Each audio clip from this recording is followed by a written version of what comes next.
He's known as the Beast for his aggressive and fearless play. Tonight's Masterclass is by none other than Grandmaster Adhiban. Welcome. Yeah, hi. Nice to be here. All right, Adhiban, now before we start, we have to address the elephant in the room. What happened today? Today, okay. I thought you were looking for an elephant. Yeah. No. What happened today in your game? No, I chose a complicated line and I was not expecting some knight d7, and then I was trying to recollect my prep and I could not, and then I went for this very interesting bishop of 7 sacrifice, and I'm getting like 3 pawns for a piece. Actually, I think at some point, I have to take the knight on d4 at some point, and then I get like 3 pawns for a piece and a very interesting battle, but for some reason I played fast and it was not a good idea, and then the situation just got worse and worse. Well, one of your qualities is that despite having a bad day in office, you're often seen with a very positive attitude and you've always got that smile on your face. Yeah, that's true. What's the secret? I don't know. I remember having like this is just one game. I remember having like a very bad day where I lost many games in World Rapid and stuff, World Rapid and Blitz, and then Vidit wanted to take a picture where I was trying to be sad, but I could not. I could not bring myself to be sad. No, it's just overall positive attitude, and just I know this is just one game, and I know it's not going to stop me, so I just don't feel sad about it. And also I feel like after every loss I come back even stronger. So yeah, you're known for your comebacks. Yeah. Right now, what do you have in store for us today?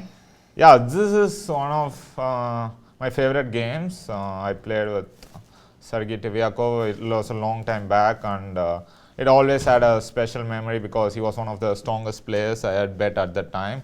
Okay, still is, because I think at the time of this game his rating was 2698, and also Sergei, I think he has been holding the record of unbeaten streaks actually, so he has been having that for quite some time, which recently was bet by Dingliran, of course, with his 100, but that's why I thought it's an interesting game which I wanted to share with the audience. Well, we can't wait. Hope it has all your aggressive and tactical style in it. But before that, give us a little background about the game. Was it an important round? What were your thoughts going into it? Do you remember? Yeah, it was in the Orissa Open in India, and no, actually the tournament was pretty much normal because I was more or less playing I think lower rated opponents, and this was my first game with the Grandmaster, and funnily, like after I won this game, everyone was asking me like if I made a Grandmaster norm. So you were not a Grandmaster already? No. Okay. So I was like 2493 or something. So I thought, everyone was asking me if I made a Grandmaster norm after this game. But I said, like the minimum criteria is to meet like 3 Grandmasters, and even I won't be able to fulfill even that because the last round was 1 more Grandmaster and totally it's 2, that's it. But still, it was a very nice game, and I think I was preparing till 3 in the morning, so it was like a crazy night. Is that normal for you to prepare for? No. Because you don't come across as because this was probably, I think, the strongest player I had faced at that time, so I was really taking it very seriously. Yeah, also you were playing to become a Grandmaster around that period, so you were very motivated. Sure. Yeah. Should we dive into it? Yeah. Should we start? Yeah, sure. Okay. You wanted to talk about this? We will be talking about this later, yeah? About what? This my victories. Yeah, we will. We'll come back to it. So Adhiban's very excited to talk about his many wins, which we will be very soon. But first, let's start with the game. Yes. So let's go right into it. I'm black against Sergei Tivyakov. Yeah. So all this is well known. Okay. So the Roy Lopez. Yes. Okay, now I think we can start off. I have to ask you, Adhiban, that we see a lot of players actually going in for the Italian instead of the Spanish, instead of Bishop B5. We see Bishop C4 happening more and more now. Yes. What do you think is the reason for this trend? No, I think one of the main reasons is this Berlin. To avoid the Berlin. Yeah, to avoid the Berlin, and Berlin was well researched, And in the top level, after a while, everyone knows this line so well that they are needed to find like a new system where they can analyze and try to explore new grounds. And Italian was the perfect ground for it, because Scotch was having this drawish tendencies, and Italian, the thing is, you can aim for a fighting game. Right. Yeah. And previously I used to use Italian in my younger days when I wanted like a fight away from theoretical battles. But nowadays everyone is playing that even that has become theoretical. So nowadays there's no such thing. So we might see after bishop b5, bishop c4, we might see a bishop d3 development. Hopefully not, but. Sorry, bishop? To go bishop d3 instead of. Something like that. I hope not though. Yeah. Alright, so this was a royal pass and it continued with c3 here. Yeah, okay, so I just wanted to know, like, who knows the name of the line? Steinitz, yeah. It's the first official world champion. So I just like to play the openings of the world champion. So I chose this, and Who's your favorite world champion? Because I don't know, too many. Okay, I think the first book I read was of Michael Toll, My Life and Games, or actually it was Attack with Michael Toll. And another book was My Memorable 60 Games by Bobby Fischer. So, like, I always have preference. Tal and Fischer. Yeah. So. And if there was one thing that you had to say you learned from them, from studying their games? Yeah, Tal is his fearlessness. Like, you would just go for the kill, right, from move one. So, that, and Fischer was from like. Move one. Yeah, move one, yeah. And Fischer was this. Professional, yeah, he would be like the because Tal was playing for just enjoyment and he just wanted to have fun. But Fischer, he wanted to win the game. He wanted not so much as enjoying, but he just wanted to beat his opponent. So these two things I really liked from these champions here. So combining these two would be that would be the ultimate. Yeah. All right. So c3, yeah, short castle is one of the main lines, and I think it's more popular nowadays. And c3 is it allows like a very forcing line with f5. So to avoid this, many players they try to go short castle. So f5, yeah, already it starts, yeah, like I said.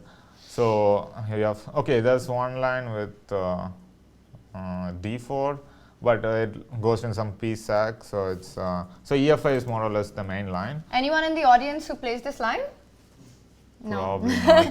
Well, maybe after this game. Hopefully they will get inspired. So yeah, bishop f5, and yes. Now there are a couple of lines. Like there's one crazy line with d4, e4, and d5, and it's actually a piece sacrifice if I remember correctly.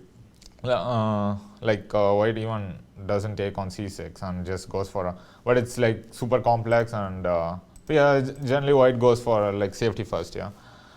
And now, yeah, bishop d3, just stopping d4, and I'm controlling everything. So bishop d3 prevents white's development. Yeah. On the queen side. On the queen side, yeah. So rook e1, yeah, pretty much forced. Yeah, now okay, I played bishop e7, but I want to ask why not knight f6. All right, this is for the audience. For the audience, that what happens after knight f6? Like there's a difference between this and bishop e7, so it would be. Take on e5, yeah, I think. Let's have that on the board. Yeah, so we have a suggestion of take on e5 directly, but probably takes back. So rook e5, but bishop e7. No, the problem is the pieces are not ready, yeah, for getting compensation, and also I just need one more short castle. Yeah, also one of the reasons I wanted to show this game is when I was taught chess, I learned these 3 golden principles of chess, which I'm curious if you guys know. While they think, why don't you tell us? Huh? Tell us while they're having a think. What are the 3 principles? 3 principles. Does anyone have a guess? Or they're still thinking? They're still thinking. No, but tell us a bit, while we have our audience giving this position a thought, how much of this obviously was part of your preparation, right, till now? Yeah. Okay. So do we have anyone or with any ideas in this position? 94. Yes, that's the one. Oh, good one. That's well the done. that's the difference between bishop e7. So you, the pin. Yeah, the pin. Yeah, so it's like a super like double pin. Yeah, so bishop a4 and rook e1. So this is the reason why black goes bishop e7 first to prevent this idea. So after knight d4, it's very unpleasant. I mean, I don't remember the exact evaluation, but I think yeah, it was not pleasant for black, if I remember. right. Yeah, because queen d7. We've got queen f3 yeah, as well. queen f3 idea is there. Yeah. Maybe have that on the board for a Yeah, moment. so queen d7. Yeah, and the pin And continues. there's Yeah. attack on d3 and attack on c6, so it Yeah, yeah. gets... So e4, the problem is queen You into just- d3. Yeah, so this pin is still a problem. Yeah. Nice. Yeah, so knight f6, that's why I'm bishop e7. Yeah, I remember once, it was in 2016, I think, it was in Hasselbecken Open in Sweden, and the game was, they were not starting the first round, and so we didn't know, okay, we were a group of youngsters, and we had a lot of time, so we started analyzing this position out of nowhere, and Shiro came across our analysis, and he suggested queen b3. And he said this was his preparation from some time back. And did you use that in this game then? Or this was after this game No, happened? this was in like 3 years back or something, Okay. 2016. Yeah, so just curious. Like it goes something like this and queen d5, and it's like A mess. yeah, mess. Yeah.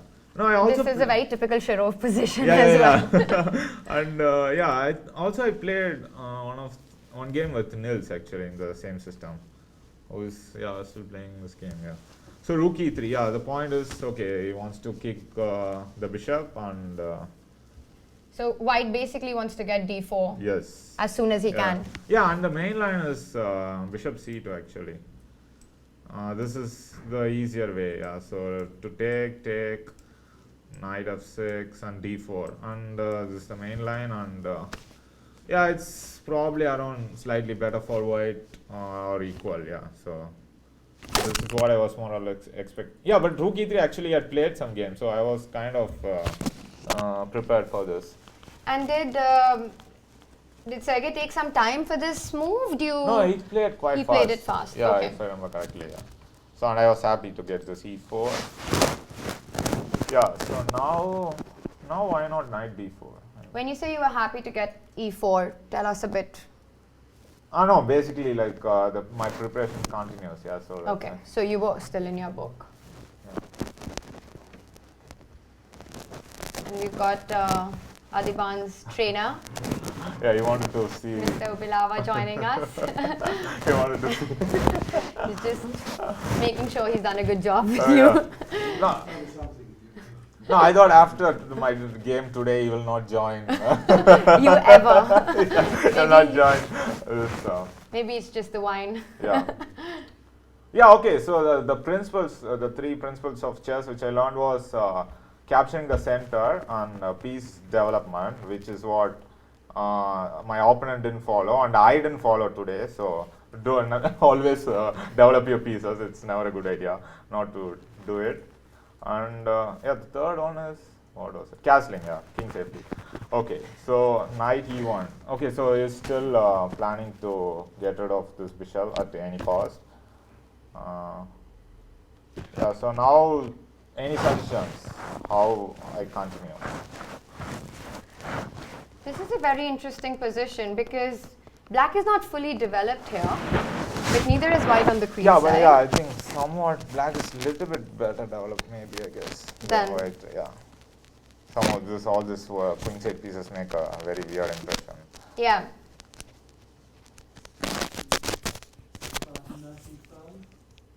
So we have a suggestion, sorry? b5. Yeah? b5 followed by knight e5. b5 followed by knight e5.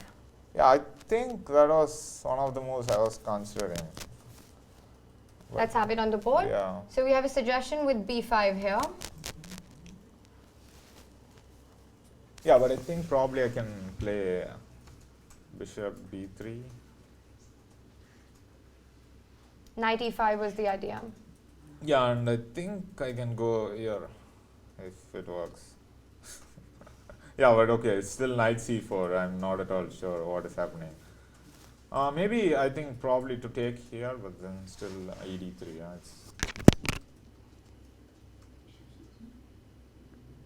B5 is an interesting suggestion. Yeah, but for some reason it was. Bishop C2. Yeah, maybe just bishop C2. Yeah, takes and Knight C2. or queen C2. Maybe you want to go queen H5 or something. Knight C2. You have to still Knight defend F6, knight yeah. F6. Yeah, but somehow I'm not happy. Maybe with it. D4. Yeah, D4, but at least takes and short castle. Yeah, it's still game. So B5 yeah. is a reasonable Yeah, suggestion. B5 is reasonable. Yeah. And B5, if I take knight D3, queen H5 check. Yeah, this is what I was about to suggest. G6. G6, queen D5. Yeah. Yeah, queen D7, I guess. Bishop D1. Oh, this is a no. This is beautiful. Maybe bishop D3, yeah. And yeah, it's not enough. Because bishop D1, knight F6 is still possible, but now it looks.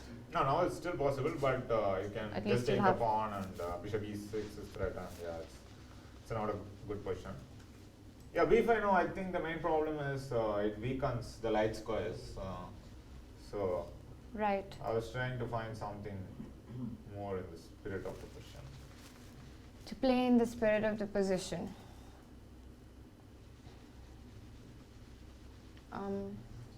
Should I take a guess? Am I allowed? Yeah, but you can see. Oh the- yeah, you're right. I actually You can hadn't. see the game. It's true, but to be honest, I hadn't seen it until you mentioned it. But that was going to be my move. Yeah, okay. So you So are let's- crazy. So I assumed you would come up with that. So, So do we have another suggestion?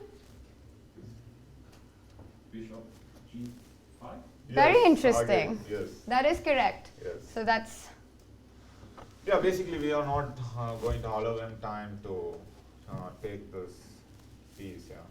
So now I remember it was some line with rook h3 and knight f6. Like basically like I'm going to give up this d3 pawn and go for short castle and try to go for some attack on initiative. But yeah, he played knight into d3. So this I was actually expecting. Yeah, because he had already played rook e3, so I was like I said, I was preparing for quite a long time. so. Once again, what did you have in mind if you just moved the rook? Knight f6, right? Just simply knight f6. Yeah, so rook h3, I think just knight f6 and I continue. And white's Yeah. lack of development is it's- very obvious in the Yeah. situation. And if he just takes on d3 yeah, at the I moment, just take. so rook d3. Yeah, I think just. Did you just want to go short castle or what? No, I'm just trying to remember. I think maybe it was something like b5, maybe. b5, someone suggested this. Yeah, so bishop b3 and now knight here, maybe.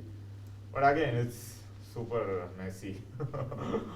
And it was long back, so I don't really remember what But I knight wanted. e5, this looks good, no? No, but I'm just not sure if bishop into g8, what is happening. Queen Right. H8, queen h5 check, And g6, takes on queen h7. h7. Yeah, it's. Yeah, but still, the problem is white is the queen side pieces are not playing, so it will take some time to come. Did he think for a while before he moved, or did he go for this exchange sacrifice really yeah, quickly? No, quite quickly, yeah. I think Interesting. maybe I could have thought here, but somehow he wanted to play fast, yeah. So yeah, now okay, it's pretty much forced what I did. Now knight b4. Yeah, now the second question. Okay, now second.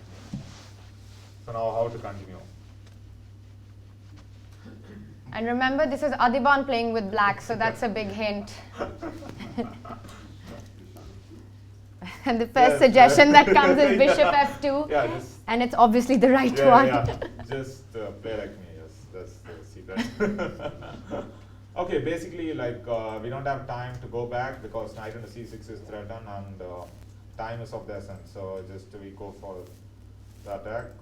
And yeah, now how to continue?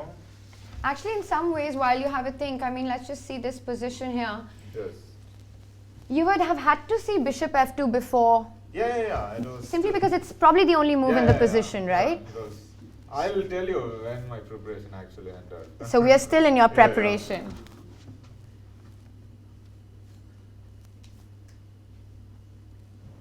So bishop f2 here, Okay, and yes, yes.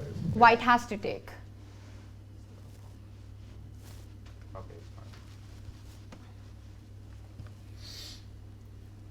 All right, how do you follow this up? Yes. Who said bishop of 2? I did. So you have to continue. Now I'm thinking. Mike fell. Knight H6.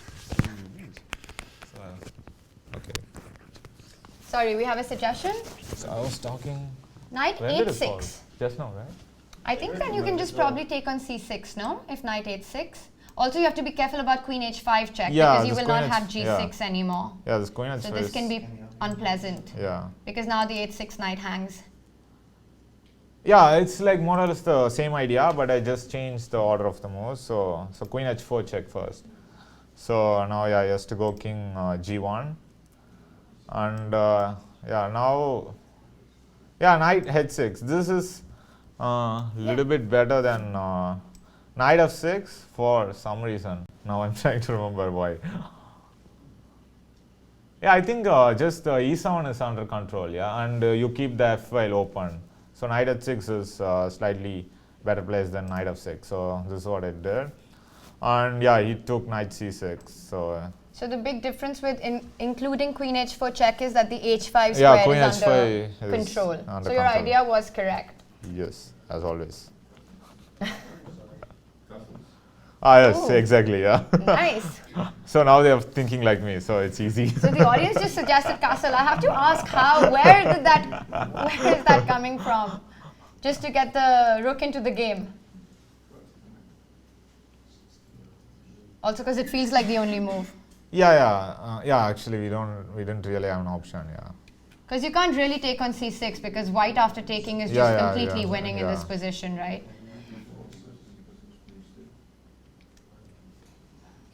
So now black has a really big threat of checkmate. Yeah, checkmate. So you're Yes. threatening queen f2 and queen f1 next. Yeah. Okay, maybe this time for a change, maybe for white they should try to find the defense. Well, you know what you have to play against.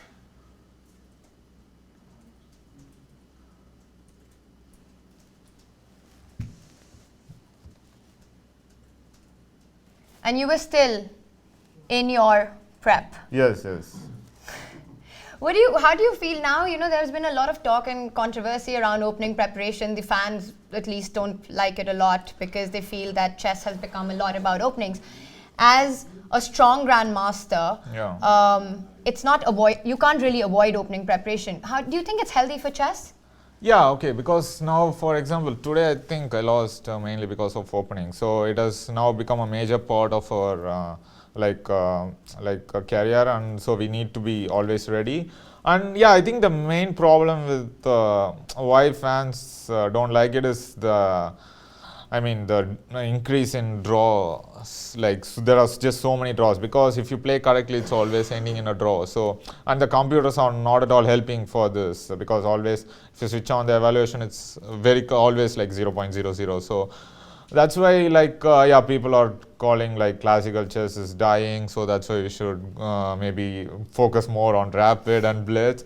But I think still there are like a lot of areas which are not explored, and there are quite, even I think Dingler, and he continues to come up with some interesting ideas.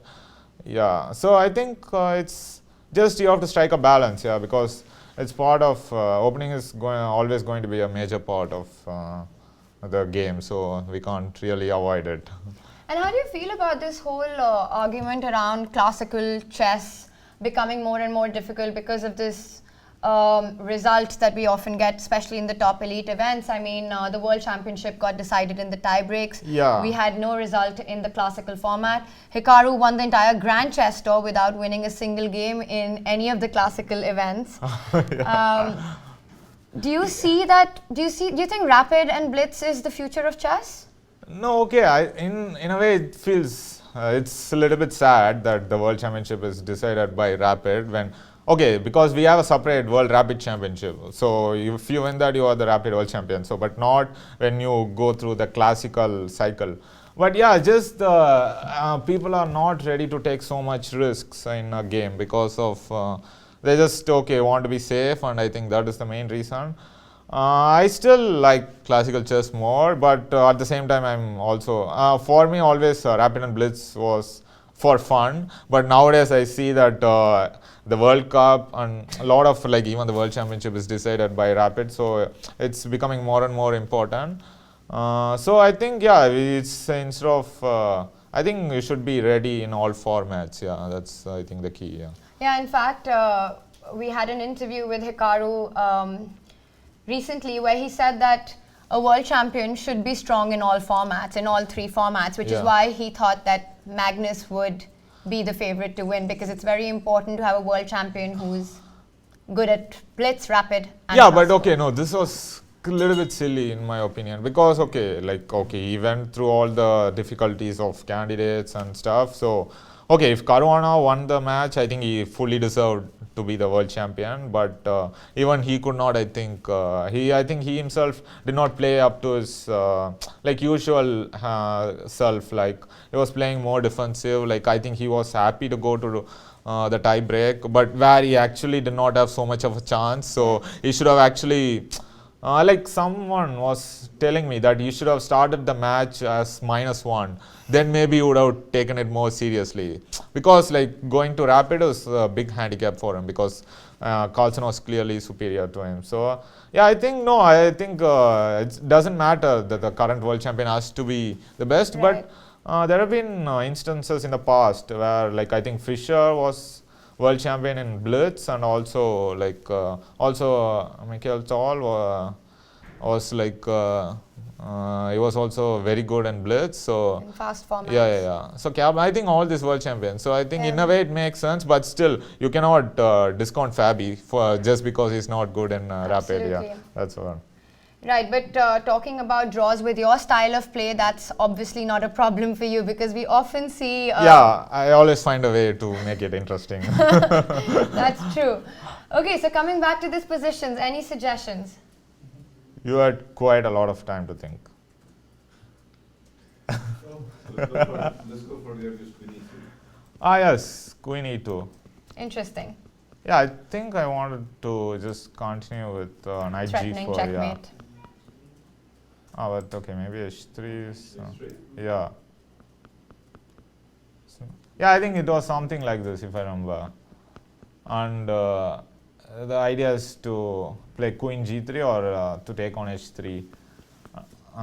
So if he goes Knight E7 check here, do you just move your yeah, king? this is the point, to just ignore it actually. And the threat is Knight and H3 or Queen G3, so it's really quite nasty. Yeah, this was actually, I think, what he should have played actually, if I remember. Queen E2 was correct.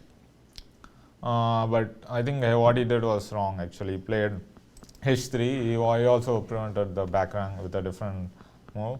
Or I think one more way was Knight E7 check, just to distract the queen.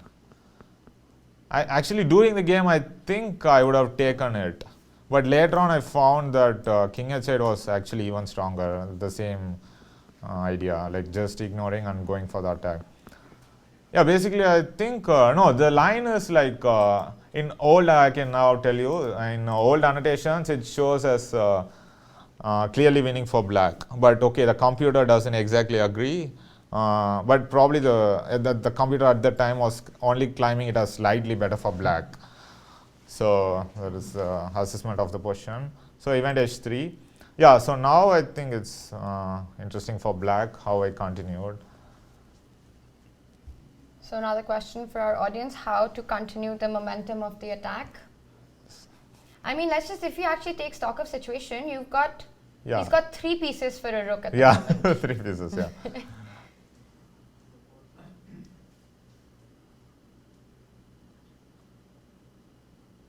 Maybe the clue is okay. I think this is the reason why Queen E2 was maybe a little bit better than H3. And that's interesting. One idea is check with the queen. Yes? After this knight F5. So Queen F2? Yeah, King H2 I guess, and Knight F5, yeah. Yeah, but can I do Queen G4 maybe? But still you can go Knight H4 and threaten Knight F3 check. But then maybe Knight D4. I'm just still thinking if I should distract Knight E7 and play Let's just have Queen G4 on the board. Yeah. So if Knight H4 with the idea of Knight F3 and Queen G1, can White go Knight D4 here? Then Rook F4? Yeah, this doesn't... Dangerous, no? Yeah, it looks very dangerous. Maybe even rook f4 here. Or even c5 maybe, because just get rid of this knight and... Yeah. I mean, white's biggest disadvantage is that none of his pieces on the queen side are... Yeah. This is what you're playing against. Yeah, maybe so queen f2, maybe I should go king h1. Yeah, but then you have at least queen f1 and take this guy. So yeah, the count will be a little bit less. Telling 3 pieces, yeah, now it will become 2. Yeah, so king h2, yeah, knight f8, yeah, this is a good suggestion actually. I didn't see this. So your threat is knight h4. Knight h4, yeah. So can white just go knight d4 right now? You'll anyways go knight h4, and can I go Oh yes, this looks good. knight h4 now?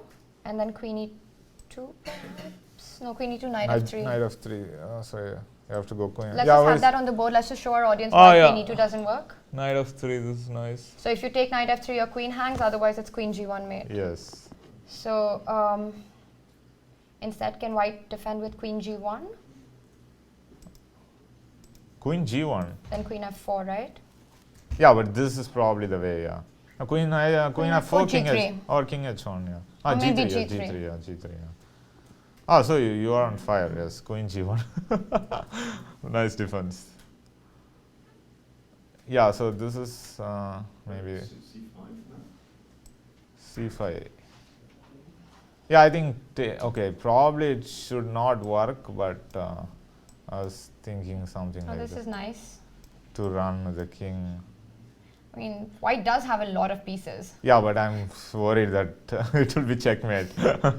Just take the knight and okay, I think it should be. Yeah, but okay, it's not mate It's yet. not over. Yeah, it's not mate yet, so maybe bishop d7, bishop g4 or something. Maybe rook f8 is the good thing. I don't even want to take this.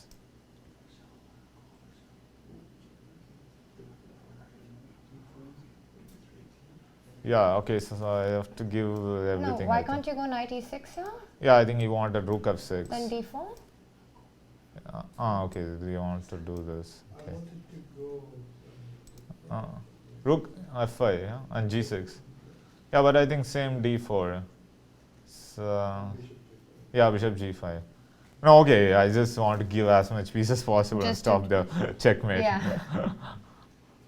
Yeah, d3, yeah, okay, knight e6, rook f6, and then d4. Yeah, this looks like a possibility. Yeah, somehow it's not working. And maybe it's even stronger to include bishop b3 check so that my knight on e6 is defended. Yeah, but anyway, you can't take. can't really yeah, take, so that's bishop right. b3, so. B5 you can say. Yeah, so maybe it is better to, yeah, rook f8, maybe, yeah, bishop b3 check, and then knight e6, yeah. And then you get your d4. Yeah. Yeah, it's, Some rook f1 maybe. Doesn't- yeah, knight a3, like, I'm just trying to save everything. Yeah, too many pieces. 4 pieces for Four a rook pieces. might just be too much. If there's no mate, yeah, it's not enough. Yeah, so this was, yeah, interesting line. Queen So, f2, king h2, knight h5. Good suggestion, knight f5. Yeah, so Any other suggestions in this position? h3.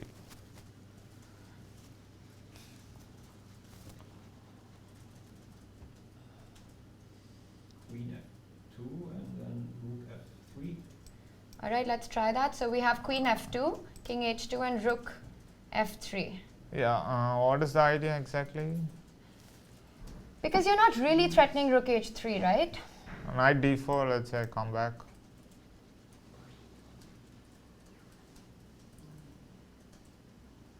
Yeah, and white will.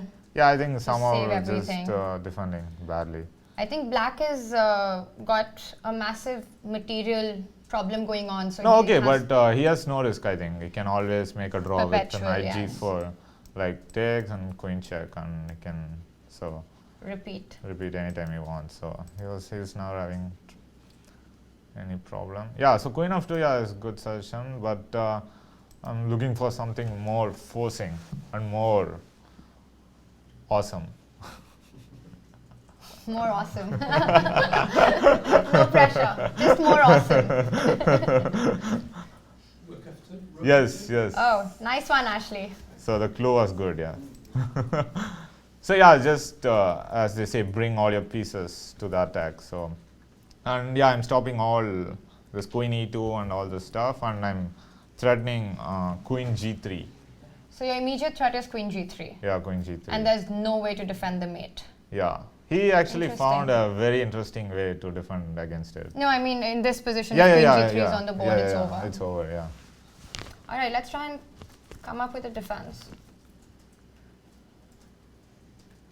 So you have to think of something against the idea of queen g3.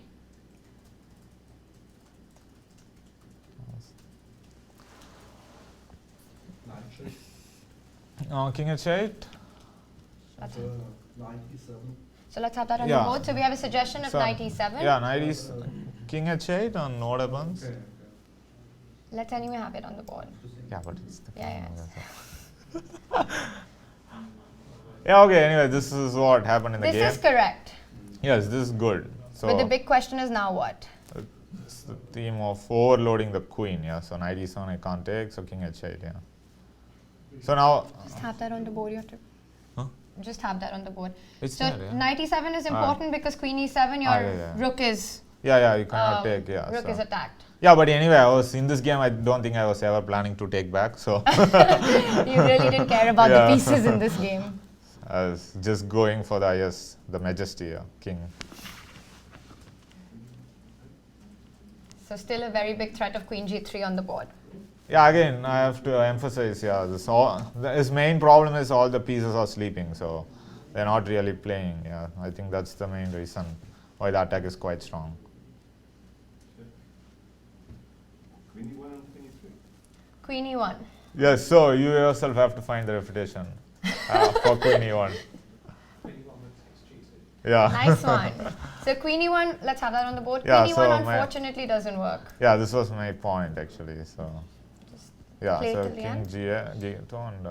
And you lose the queen. Yeah, actually, materially, it is not doing so bad. But the problem is again the king. Like, okay, if you try to play knight a3 and I bring the last piece, and okay, after rook f2, it will be checkmate soon. So Right. yeah, So queen e1 doesn't work. yeah doesn't work. So what again? Bishop c2 on the board. When now, Now. yeah. Yes, bishop c2. So the coach has the student stumped. Yeah, yeah, maybe bishop. So bad, but Yeah, no, but probably, yeah, bishop c2 I didn't think actually. Yeah, maybe it was possible, yeah, bishop c2. So I guess I should continue bringing all the pieces. rook f8. Yeah. yeah. And rook into g2 is a threat, yeah? Yes, rook into g2, yeah. It's a big you are threat. really sharp today. Huh? Very sharp today. Thanks, Adhiban. All this training with Lawrence, yeah, helped, I think, doing commentary.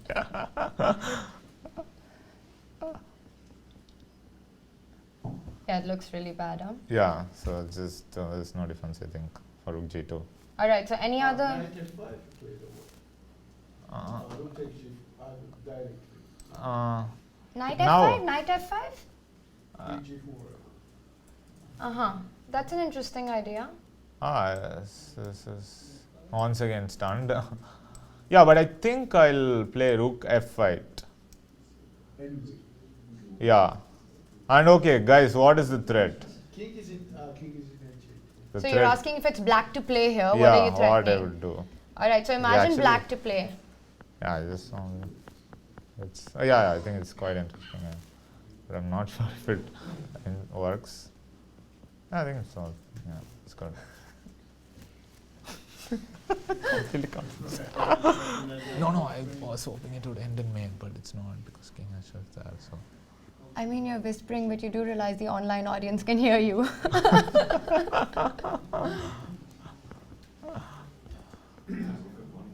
So rook f1 is a suggestion. Is that a threat yes, here? that was the one. Yes. Well done. And yeah, So- no, I was hoping it would be a So mate. for example, just for, let's see, Okay, a3. You A3, don't yeah. make such Yeah. moves on the board ever, but just to demonstrate. Yeah, so rook f1 takes and knight g3, and yeah, king either way it's checkmate. So this is the one. So yeah, rook f8, and yeah, if he takes knight h4 and the x-ray, Rook I g2, protect- rook yeah, f1. So it's just And actually, even with all these pieces on the board, there's just no way to play against rook g2, rook f1. yeah, next. there's no defense. Epic, yeah. Yeah, so there's I think probably only one more left to defend actually. So we have to defend the g2 pawn. Yes.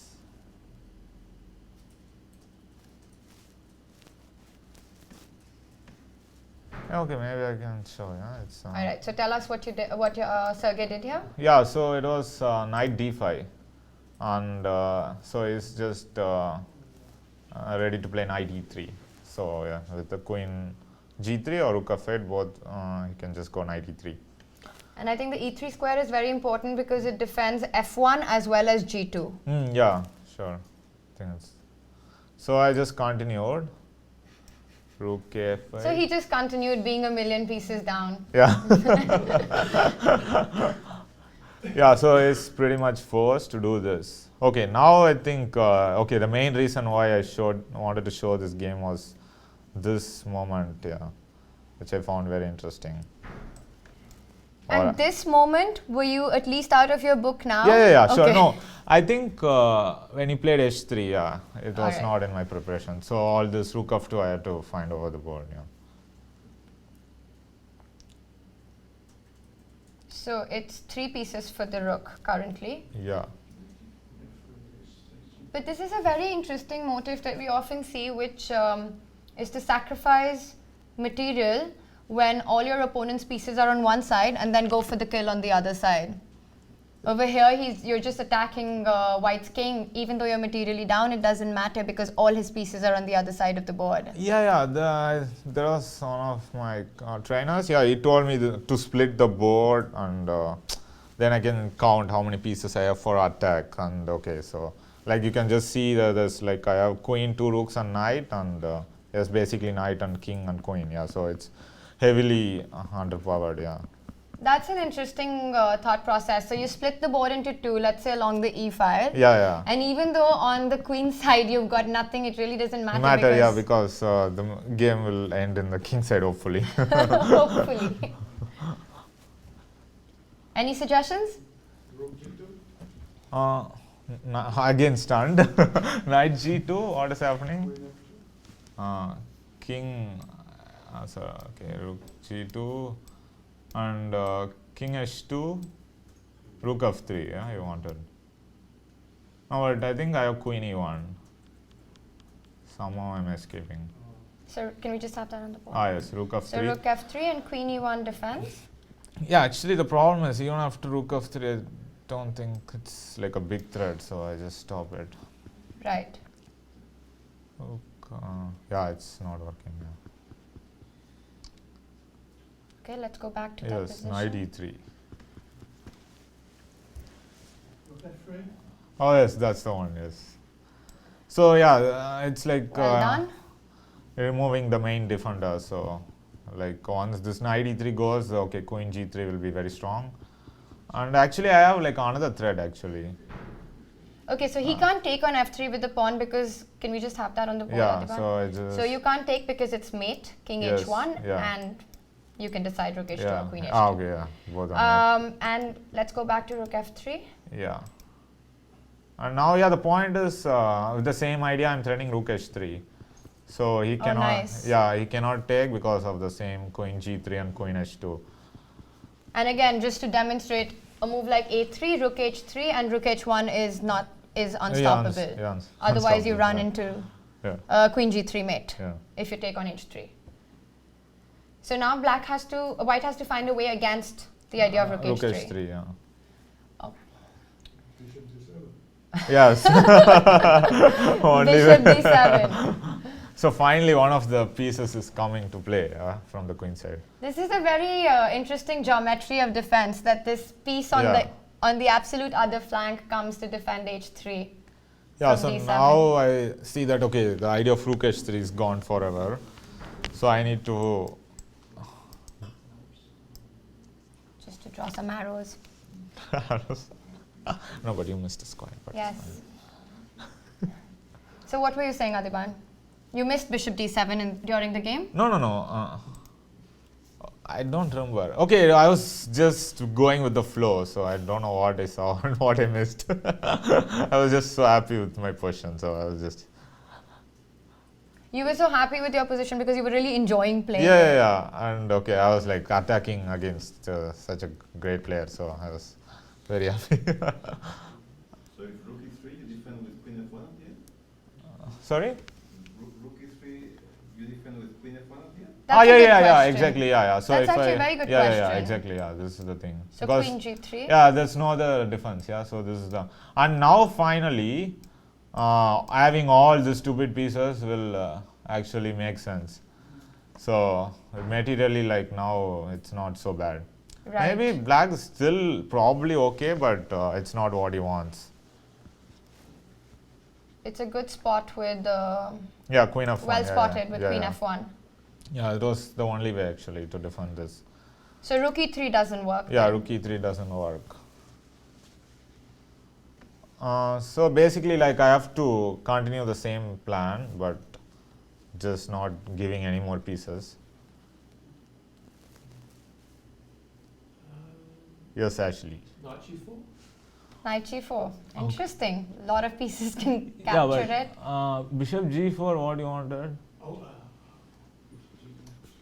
Yeah, but it was nice. I think he wanted to overload the pieces. But But even perhaps wait, actually, I'm curious what actually knight happens. g4, rook g2. Yeah, it's complete. Okay, but probably everything is holding. No, but yeah, bishop g4 is coming. But I think his point was takes rook h3, right? Yeah, this is nice. So takes and queen g3. Again, the same point. Right. Yeah, this theme actually is very nice. It happens many times. Like, how do you call it? Exactly, I don't know the word. You mean Blocking, maybe. I don't know. Blocking is. And with g3, you? Yeah, queen g3. queen Yeah. g3. Yes. So and now yeah, the threat is rook e3, and yeah, basically I should not give him too much time to develop his pieces. Yeah, because if I just wait one more move, he has knight a3 and knight c2. Interesting. I'll also put this arrow. Oh, From the right side click. this one. No, this one. This. Okay.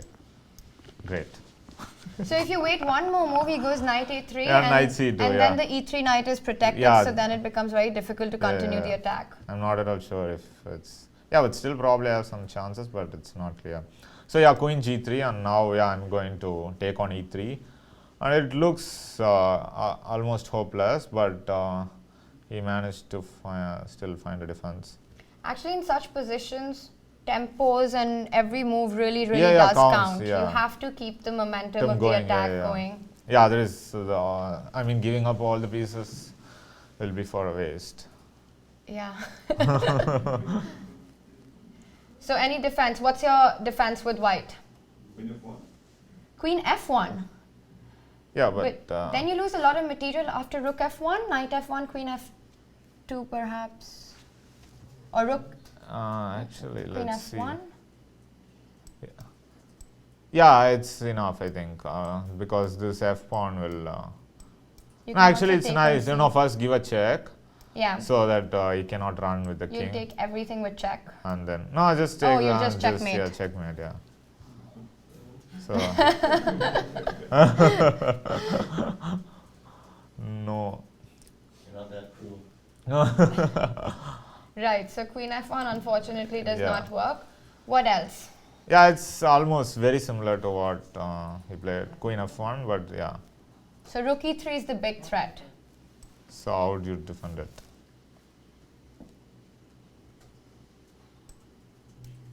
No, actually here now I remember. I actually thought the game was over, but he managed to find a defense actually. Find a resource.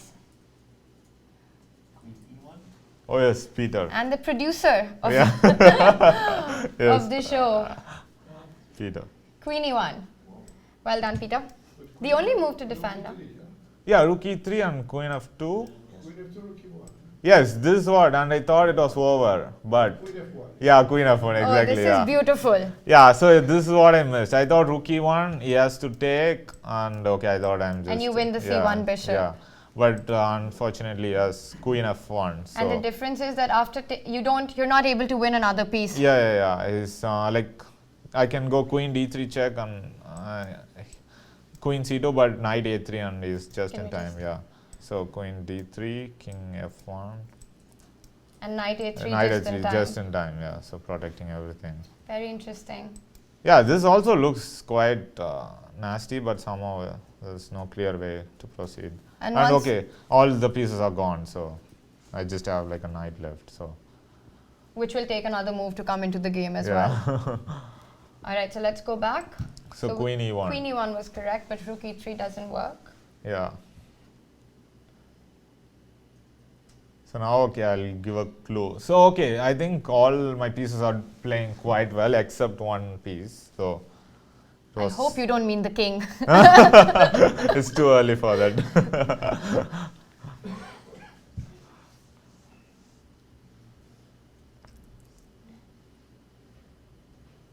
Do you have time for knight f7?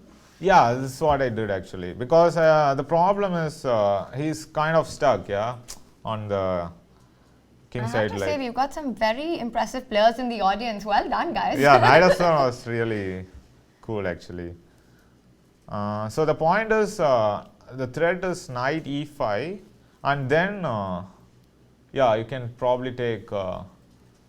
Yeah, this is probably nice to show. Okay, let's say something like this. So I come knight e5, knight c2. Okay, one option is I think knight d3 is winning, but knight d3 is probably the simplest. Yeah, and just brutal. Rook E3 doesn't work because of Queen F2 or what? Probably Queen yeah. F2, yeah? Queen f2. But knight f. King F1, Yeah, it's just barely surviving. Yeah. Queen H. No, Yeah. but I think it's Yeah, too just much. take on E3. Yeah, too much. We are forced to make a draw probably with this. Yeah. Right. Yeah. So I think I wanted knight d3. I guess here. Knight D3, and yeah, that looks really strong because the queen doesn't have. Yeah, queen doesn't have. The point is that queen can't go to D1 because now you just take on. No, actually, Yeah. I think probably just knight f4. You can't take on G2 in that position.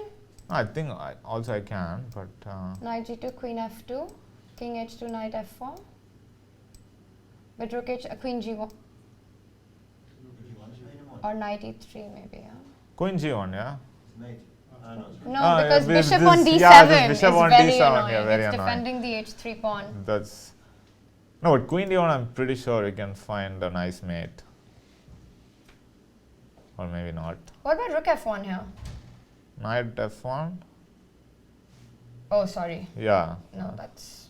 No, okay. I think just knight f4 and rook g2 is really unstoppable. Right, because if Knight E1, you just take Rook E3. Yeah, just Or even Rook F1. Oh, no, you have to take Rook E3. yeah, rook e3 and finally it crashes. Yeah. Right. Yeah. So knight a3. Yeah. So he cannot do so. Okay, he wanted to prevent this knight e5 at any cost. So he played d4. Yeah, but now there's a major flaw with this plan, and now one of the lines which was not working before actually works. All right, so while the audience has a think, Yes. seeing this game, I now understand why Vishy Anand said that you're such a risky team player and having you on the team is just, things can get really crazy and chaotic. So it's your style of play, yeah? This is very normal for you. Yeah. I just I think I was like a very bad team player at first. I think because of me, many times like my team did not win a medal. But now, yeah, the things have changed, and now because of me, my team is winning. So What do you think has been the shift? shift is basically I stopped losing in team events. I think that is the main reason actually. And okay, because in team events it's not just you. Like if you actually one of the reasons why we got a bronze medal in 2014 was we were never losing any of the matches, and at some point some guy would somehow win, and so as long as you are not losing the match, okay, so there's always a chance that you can win the match, like one of your teammates will win and you can eventually win the match. Yeah. Talking about not losing team matches, it wasn't the case on the night of the Battle of the Sexes, huh? Yeah, that was very sad, yes. Yeah, I still have nightmares about that DC3 move which I played. So that's when the women team won against the men team. Yes, but I think it's like a tradition, right? They always beat us, if I remember. No, actually, last year it was the men team that won, and I think the year before that as well. Brian said women have won twice in history. And once And was I last think- night. Yeah, That's what he said. yeah, but I have been here 3 times, and I think 2 times I was here probably. Both, maybe those were the 2 times Yeah. that the women team won then. Stick to Olympiads, Adhiban. Yeah. But the thing is, having a player like you on the team means that when there's a must-win situation for the team, they would Yes. want to field a player like you because of your style of play. Yeah, sure. Actually, that's one of my specialties, I would say. To play in must-win situations. Yeah. No, actually, this Olympiad, actually, I was playing too solid, and then when I drew, like one of our teammates lost, and which eventually put us out of the contention. So I was like, okay, I'm not gonna play solid anymore. I'm just going back to my old how I used to play. So I think that was. Yes. Doesn't knight g5 work now? So we have a suggestion, knight g5. What is the threat? Idea is rook e3 and knight f3. Yeah. Okay.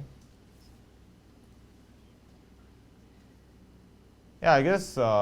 Bishop g4? Yeah, bishop g4. It's the only defense. Anyway, I think it's quite close, so I can just show them actually the rest. I mean, the idea is correct as you mentioned. Yeah. So now, yeah, just after d4, I just went rook and e3. Now this line works. So you just continue the trend of giving more and more pieces. yeah, so I just gave queen f2 and rook e1 check, and queen f1, and now this is the difference. Yeah. So this was not possible previously, and now a new pawn joins This is the very interesting. So when this pawn was on d2, d2. This was not working. Yeah. the e3 move was not working. But Yeah. after d4, and suddenly you have the threat of queen f2 Queen now. f2. Yeah. So That's beautiful. yeah. So after e3, it's basically over. There's no defense. Oh, so he... Yeah, he played knight d2 and Because now if he takes on e1, you just take and you... I mean, besides the e-pawn being very strong, you win everything on the queen side as well. Yeah, I mean, exactly, like the knight cannot move, and I queen the e pawn also. Yeah, so now I just went queen f2, and yeah, it was over. So I can go here, but I just take and e2. There's too many queens. Yeah, so after queen f2, he resigned. And this was probably one of my favorite games from when I was even younger. That's a very, very imaginative play from you actually in this game. It was channeling your inner Tal. Yes, yeah, sure. Right. Well, we're going to open the audience for questions very soon. But tell us a bit about your experience here so far, Adhiban, in Gibraltar. Yeah, Gibraltar, I always tell Stuart, like, okay, I'm very happy to be here, and it's one of my favorite tournaments, and also it's one of those opens which just kept on getting stronger, actually. I remember in 2014, it was, I think, not maybe so strong like nowadays, but then slowly, I think it got even bigger, and always, like, it's one of the special places where women is maybe given more preference than men. Yes, it is an event which strongly supports women chess. Yes. You know, seeing this game, Adhiban, like one gets a feeling that you're a player who, with a very strong sense of imagination and a very romantic style of playing as well. And where does that come from? Is it something? Did you study a lot from books when you were growing up, or? No, I think our style is more or less based on the first book which we read, and like I said, mine was Attack with Michael Toll. So I think that's why I always want to go for the attack. Yeah, and my friend Vidit, who has like a very solid style, his first book was Capablanca Best Game. So you can see that so the difference. Yeah. No, also the funny thing is, my trainer, he was like, I'm very like grateful for my first trainer, C. Subramaniam.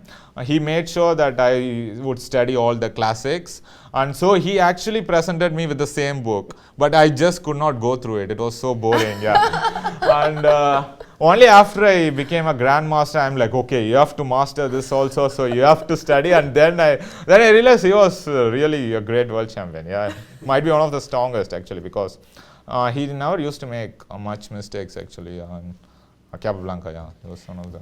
That's very interesting that to say that one of the first books that you read leaves a big impression on you. And if you had to give a big recommendation, something, I mean, besides your first book, a book that you highly recommend for our audience that you feel left a big impact on you besides? Yeah, like I said, this I think this My Memorable 60 Games by Bobby Fischer. That's very good. I think every classical book is like very good, and for endgames I would actually recommend this book of Drotsky, Endgame Manual, and also now this recent classic is 100 Endgames You Must Know. That is also very good by Josh. Yeah, that's also I think very nice. Basically, like books, I think still has the importance, which I feel nowadays many youngsters they think that they can just work with computer and they can just ignore the classics, which is not at all the right approach.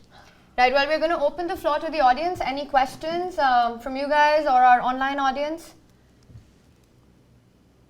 I'll start, but I want you to be a better audience in the first two master classes, all right? Be brave. He's here to answer questions. We pay him by the hour. I think they are still thinking about the position. I gave them too many questions. They were very brave with their move suggestions. Yeah, exactly. Have a question?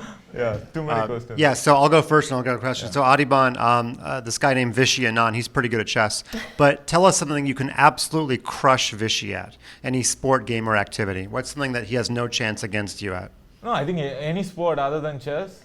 I can crush him. It could be a card game. It could be an eating competition. Any sport other than sport. chess. Oh, okay, that's your answer. Okay, that's my answer. But you have an interesting story about Vishy as well. I remember. Could you tell us? Okay, he is going to kill me for this, but okay, yeah, probably I will receive a message right now. Okay, my place. Once you come back to Chennai, let's meet. He would probably say. So yeah. There was this interesting story that you had about how he was someone you really looked up to, and then from there playing in the same team with him and playing against him. Can you tell us about that? Yeah, I think the chess in India is so popular because of him, and everyone when we are younger, we wanted to become like him. He was our hero, and personally, I'm very grateful for him because.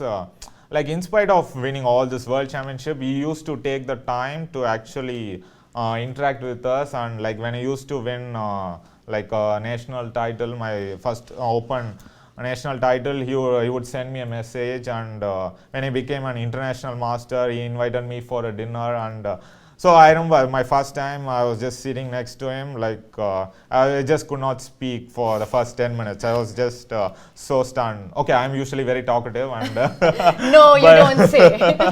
But the first 10 minutes I was just staring at him. I was not talking anything. I was just in awe, and I think he just takes a personal interest, and I'm very grateful for them. And I think he's one of the major reasons myself, and all these youngsters from India are coming up here. Yeah, I think he's the big reason. He showed his 6-move loss at BL 1988 on the air today. So he lost in 6 moves against Alonso. So he's going to kill us first. Yeah. No, I know the reason why. Yeah, I know the story. Yeah. Yeah, we told it already on there. So we have a question from the audience. This is not my actual question, but I believe that Vishy is very good at tennis. So maybe he beats you there. Oh, tennis, yes, actually, yeah. Tennis, he can beat me. Because I think he's friend with Vijaya Mitrash. So, yeah. So I know him. No, my question was that obviously you're very gifted at tactics, and you were mentioning game books. Yeah. But did you train with endgame studies, Mate in 2, or just a normal tactic books? That's a really interesting question. Yeah, I think you need to solve all sorts of things. I think it's very good to start with Mate in 1, Mate in 2. Some of my friends still have problem with that, so why are you looking at me? No, not you. I just wanted to mention Vidit got checkmated twice in a row. So in maiden 1 he missed. So it's still a problem with many of my friends. So like, yeah, I think start with maiden 1, maiden 2, and just then 3 is also I think quite challenging. And studies are a bit, I think, little bit advanced. So that maybe you might want to postpone until you are really ready for them, because it's really like mind blowing. And I remember I have solved all sorts of tactics, around 4,000 tactics or something I would have solved. There was this software, CT Art, because at the time there was like no online platform like chess.com or chess24, so where you can actually become a member and you can always solve in this website. But at the time there was no opportunity like that. So I was, there was this software, so I used to solve a lot. I think that would actually make you tactically very alert, yeah. Because also I remember Topolov mentioned that calculation is everything. It's one of his favorite quotes, yeah. So I think, yeah, it's very important to bring, like, make your combinational vision very powerful. Now, Adhiban, I know, before we go to the next question, I know that you really enjoy quotes, and you have you have a thing for quotes. Tell us which would be the one quote that you live by, or live by, or something that has left a big impression on you. Your favorite quote. Wait, I just got a good quote today. I'm trying to remember. Yeah, I believe I have all I need. So this I got today. So I just thought, I believe I have all I need. yeah, so Okay, just well, like the perfect package. So that's so when we've got. this I got today. So it's like I'm always having some quotes. Yeah, that's why I asked. Right. So we have another question. I think it's quite important when improving to go through the games that you have played and try and understand them. What's your procedure for doing that? Yeah, I think, okay, you have to probably, okay, the thing is, first, I think it's very important to analyze the games you have lost and also the games you have won, because in that games you also can learn. Basically try to analyze without computer. I think that's very important. Like, you have to analyze on your own, then you can compare your notes with computer. It's like ongoing process. You cannot do it one day and forget about it. So you have to just do it continuously, and eventually you will become very strong. And I read this book by Axel Smith. What was the name again? Pump Up Your Rating, yeah. So I think It's a popular book here. yeah, it's a very popular book, and all my friends said it's very good. And he recommends that that was one of his training. Like Aryan Tari, he improved just by analyzing his games again and again. So I think, yeah, that's like a well-known, proven method, yeah. All right. Do we have any other questions, Mike? Adhiban, at the Olympiad in Batumi, I felt very good because there's a couple Indian restaurants, and the one I walked into, the entire Indian national team was there, so I knew I had done well. But my question is, have you ever played a tournament where there's just no Indian food anywhere to be found in that city? Yeah, no, I am not like your typical Indian. So, like when I go outside India, I'm really not looking for Indian food actually, because I want to explore their own cuisine. Like I want to try different foods. In fact, I try to avoid Indian food when I'm outside. So there have been many times, probably it existed, but I would not know, because I would be like, I'm a big fan of like pizza and all this. So You're gonna go 2 weeks here with no Indian food. yeah, yeah, sure. I can I can live my entire life without Indian food. It's not a big problem. That's longer than I can go. I know you have a thing for Georgian cuisine. Yes, that's my favorite, and also Japanese I like. So. Talking about Georgian food, I know that you also had an experience of training the Georgian women team for an event. He has left. Yeah, okay. It was because of my trainer, Ubilava. He suggested that, okay, maybe it would be interesting to train with the Georgian women team. And okay, I thought it would be fun and quite. And they actually had a good performance. Yeah. And I just asked them which is their best performance so far. And they said a long time back they had won silver, and before that maybe bronze. So I thought, okay, silver if they I think got silver in this European teams. So yeah, it was overall nice experience and I had fun. Right. And someone said I was a very lucky trainer. to work with all these beautiful ladies. Any more questions from the audience? Peter, anything from online? Probably not. Also tell me, Adhiban, we have so much young talent coming from India. We've got Pragnananda, we've got Nihal, now Gukesh. Gukesh, yeah. What is your opinion on their play, and tell us a bit about your thoughts on that? Yeah, I think, somehow we have this culture, yeah, and there's always tournaments going on, like every weekend there's some tournament going on in Chennai, especially, so... Chennai is where you're from. Yeah. So, and that's why there's no abundance of talent, and somehow, yeah, I think we are just well versed for chess from the beginning. And right now, I think Gukesh is showing a lot of promise also.